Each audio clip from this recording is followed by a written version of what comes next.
afternoon garage. So getting excited, getting ready to put this thing back in. One thing, I'm going to come across a few problems here and there, I would imagine, and I'll just point the camera at that and kind of show you what I found, but not going to do a whole lot of talking through this because it's just a matter of getting it up in there. Sounds easy, right? Well, let's see how this turns out. Well, here I am at the side of the transmission, trying to figure out exactly how this thing's supposed to work. This is kind of a throttle bell crank here, and there's another one there that kind of changes the direction, and well, I'm not really seeing how this is going to work correctly. And really, there looks like there's a pivot up in here on top of the engine that I never really touched, and boy, it's doing all kinds of weird, kind of wonky motion, and I have to pull it, let's say this far before the throttle plate actually opens up. You can see that up there. We're kind of pulling the throttle. You can see it doesn't actually start pulling the throttle plates. See, that movement there is absolutely just dead. So that kind of explains why when I first drove it, it seemed like you just had to put the thing to the floor. There was a lot of pedal tension, and then it would kind of jump on you, and that kind of told me that, well, it probably has some kind of a fuel enrichment problem, because typically that's what it is on an American car. You have kind of a stalling because it goes in a lean condition, but that's not what's going on here at all. Looks like I found one of my other problems, and it's has everything to do with, well, the throttle rod being the wrong length. But more importantly, look how this thing's moving around. Looks like maybe some bushings are missing or something. Let's take that out. Check that out first to make sure we get that good functioning order. And then we'll worry about this throttle length. Not going to be able to adjust that very much. Alright, there's a second throttle pivot there. It's kind of a spring-loaded thing, and you can see how much play is in this thing. There's probably not much bushing left in there. We'll get it apart and see. There's a washer missing on the end here too, I'm noticing. There we go. And no bushings. So, yeah, this thing's just really going to kind of swim around there. That's not going to be very good. So what I've done is I had a couple of these on order, and it doesn't look like they're going to make it. So I went to Ace Hardware.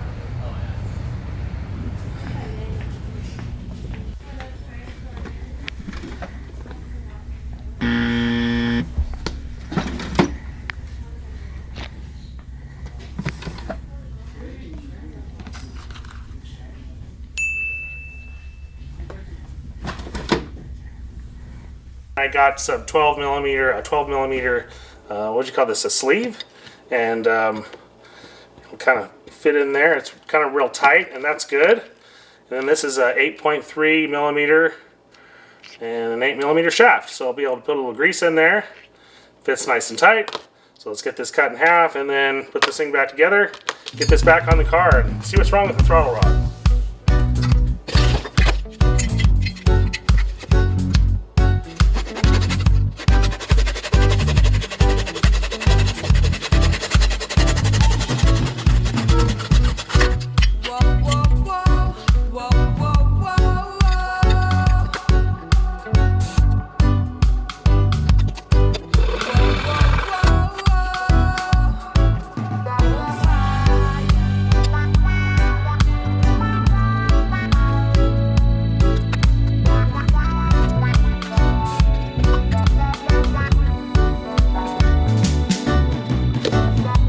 Alright, I got there somehow, and boy, that moves a lot better, and very positive action there. Let's go stick this back on. I got it pretty much plumbed up to where the pictures are. This thing, this throttle pivot's usually downward. This has a slight bend in it. But you can see, you can even hear it opening and closing the butterfly completely. A little squeak in there, that's probably on the throttle butterfly, but that works pretty good. So all I really had to do is just kind of adjust the size of the ball socket up here, and it all comes right in.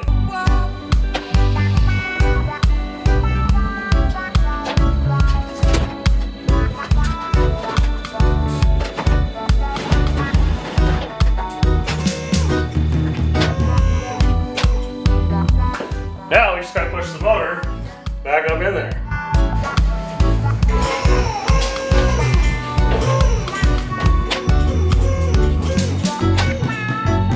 That's a lot closer. Took the wheels off, and I just have to make up the difference, which is about 6 inches instead of 1.5 feet.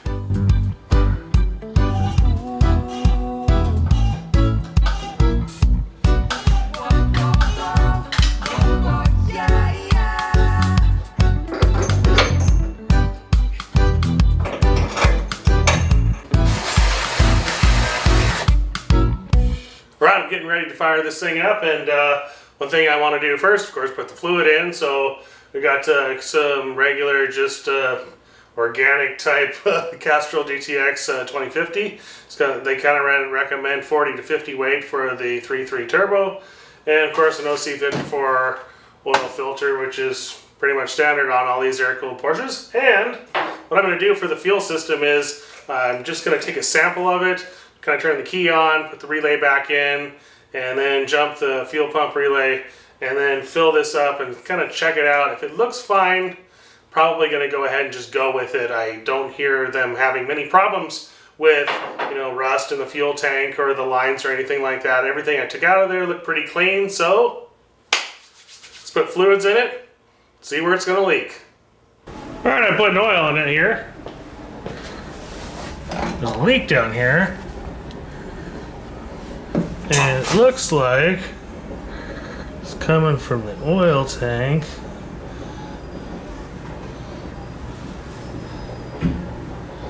And there's a hole in the oil tank.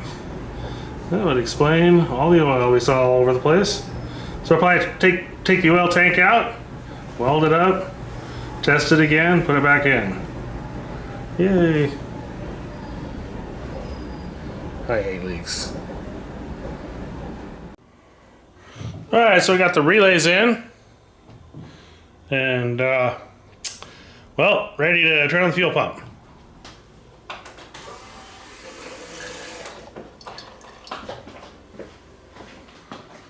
Alright, here it is. Really doesn't even look that bad.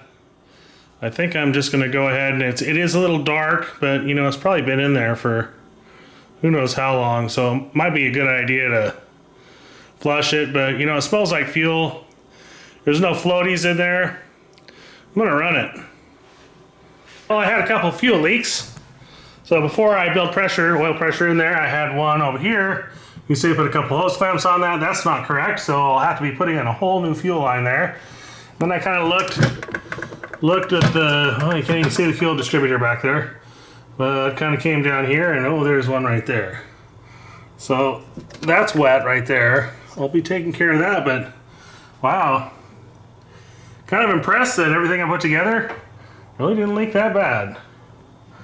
So let's fix that, and then we'll crank the engine over, build up some oil pressure, and build a fire in it.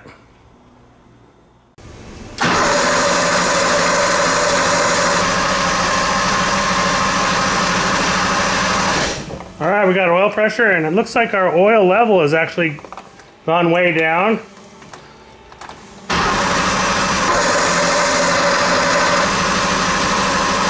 There we go. So I think I'm gonna put some oil in it. All right, got the intercooler on, ready to fire it up.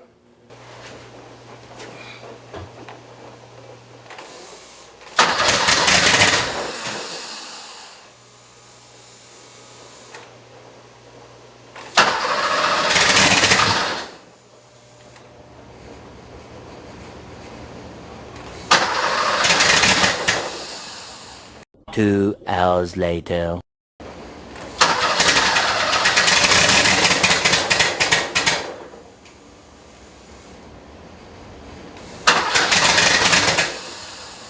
Much later.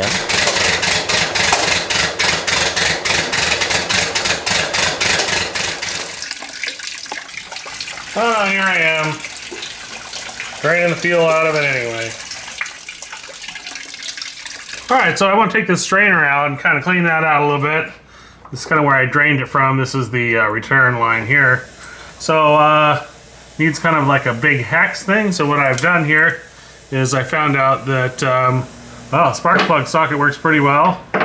And you take out the insert and put it right on top of a socket wrench like that. Should be able to spin this thing right off. Alright, we'll check out this strainer here. It's pretty good. Some crap in the bottom. Just kind of clean it up a little bit and put it back in. Alright, so here's the fuel I took out. Looks like I got about, I don't know, 5, 6, 7 gallons. And you can see how orange that is. There's two things that can cause this. One is rust. Typically you'd see some kind of something in there. I'm not seeing anything in there. The other thing is that age will also do this. This fuel could very well be, who knows, 15, 20 years old. So I think before I troubleshoot anymore, I'm going to replace it with some fresh and see if that makes it run any different. Boy, look at that. Looks like there's a fly in the bottom.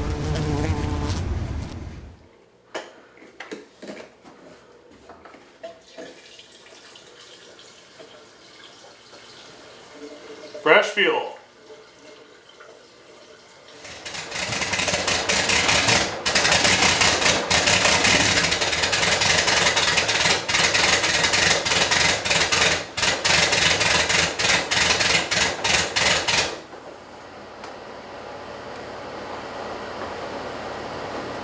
Well, that sounds like more than one problem.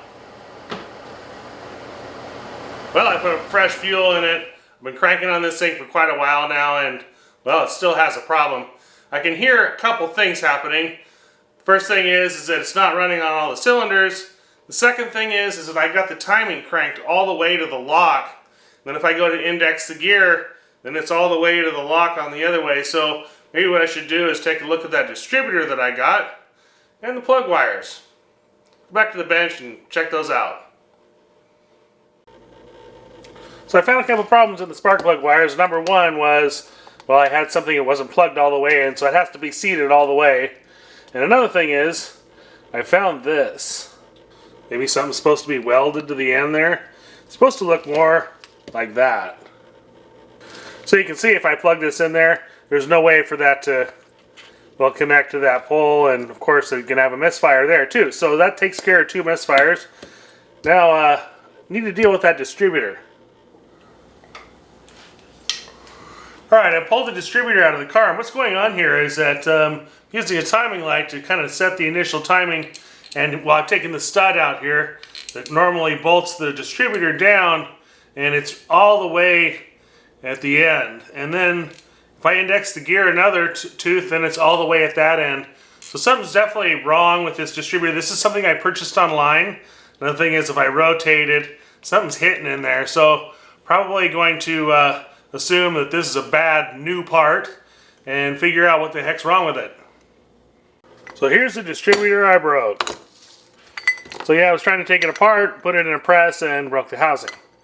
So anyway, I just kind of wanted something quick and easy to replace it with. So I took the part number on the side here and hit the easy button, and there it is. That was easy. Yeah, that was pretty easy. It took several months for them to actually build this up for me because they sold something that they didn't have. And, well, initially I can see that something's hitting in there. So maybe part of the reluctor wheel or something like that. Anyway, the guy I bought it from told me it was completely rebuilt. So it's really kind of hard to see, but it is kind of hitting right in there. It's kind of just kind of hanging up right in there, and I think it's maybe bent downward. So I'll massage that in a little bit. Yeah, see, it's hitting.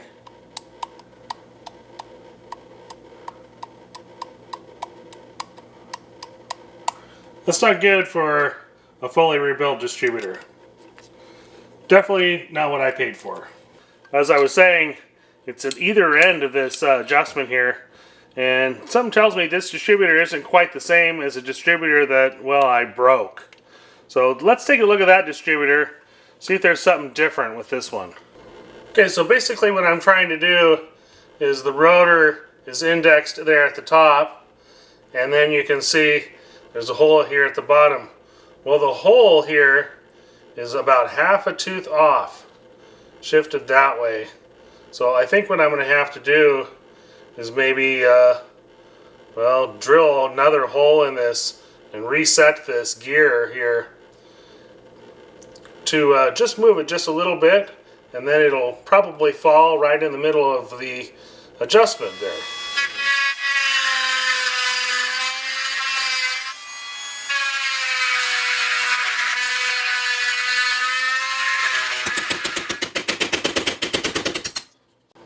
Okay, now what I can see is this hole is right on in the middle of that tooth there. So I think I'll just turn it about right around here and drill a hole right about in there.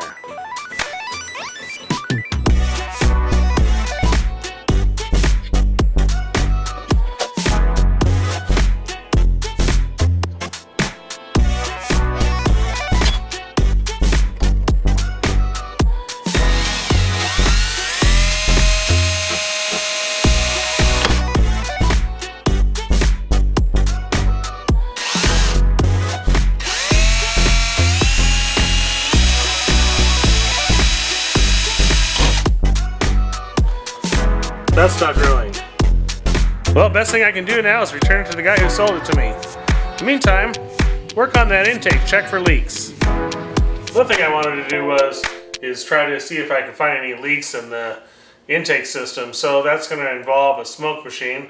I have a real simple one here. It runs off of baby oil, I think is what it is. Smells real nice, and you basically just clip it to 12 volts back here.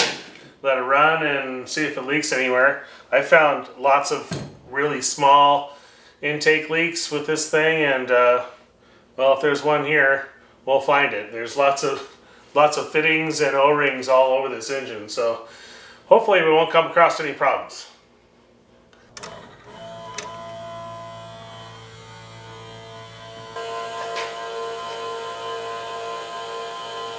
There it goes. That's pretty quick. That's lots of smoke. So we'll just plug it into the intercooler here. There we go. Looks like right around this fitting right here. That's weird because normally you wouldn't expect it to come out there. Oh, a whole bunch down here. Look at that. It's pouring out of there down there. So that's looks like the outlet of the turbo. I'll have to pull the intercooler off again, but boy, these two aren't very good. I don't see anything else though. Everything else looks pretty good. But this smoke makes it real obvious to see what you got going on.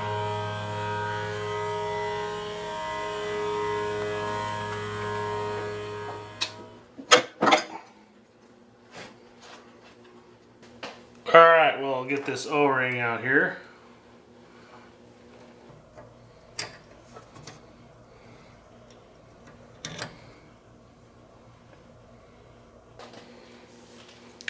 Yeah, that doesn't look very good. So, probably have a replacement in the gasket set I got. Well, looks like they're all gone.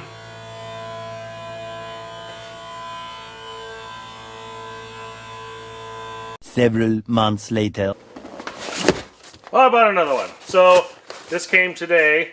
This took a little bit of time to get, but I got something that was used and, well, not broken like mine.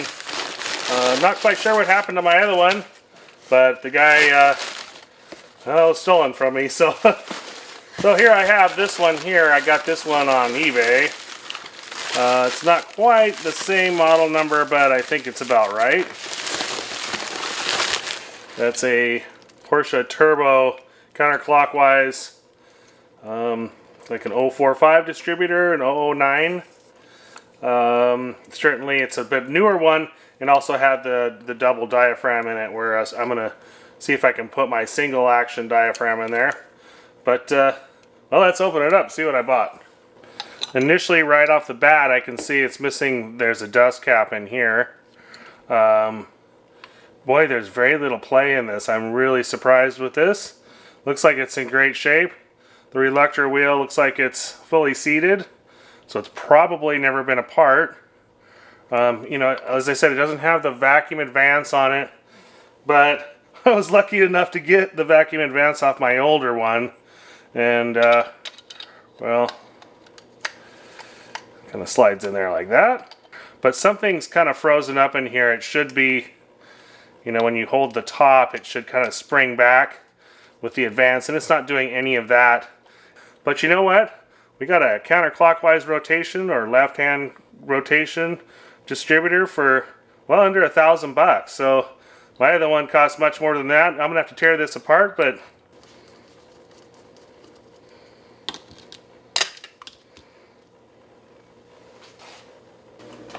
I took a snap ring off, took the reluctor off here, and was looking on here trying to get, there's supposed to be 3 bolts around here, and I can't see them. And this advance mechanism is stuck. And it's stuck in the full open position, so it's max, whatever the max is, 26 degrees, and therefore I can't see the screws down inside there. This is kind of what's going on here.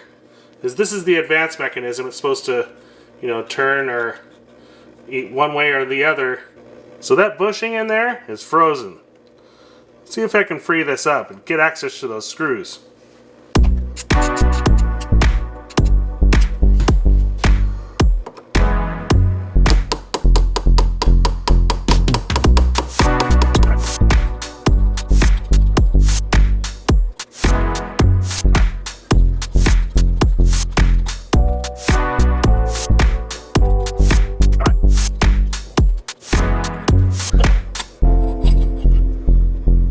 Alright, there we go.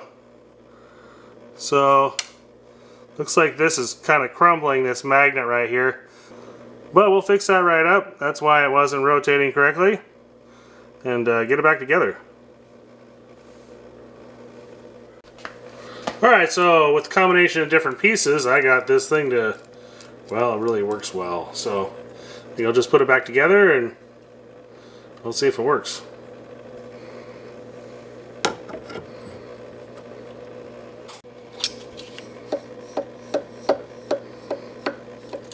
There you go.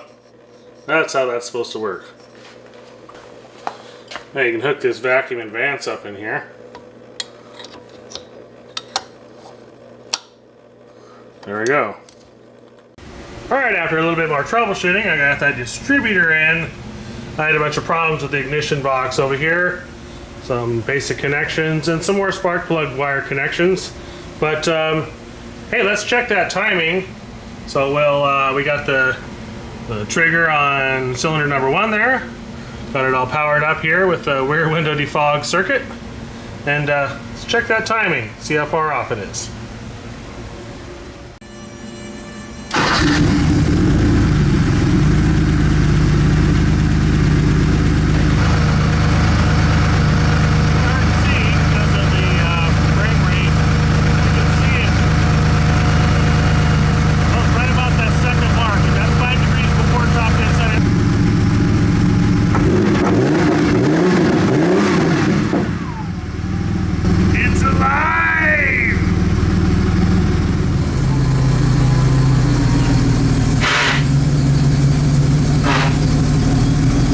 Mm-hmm.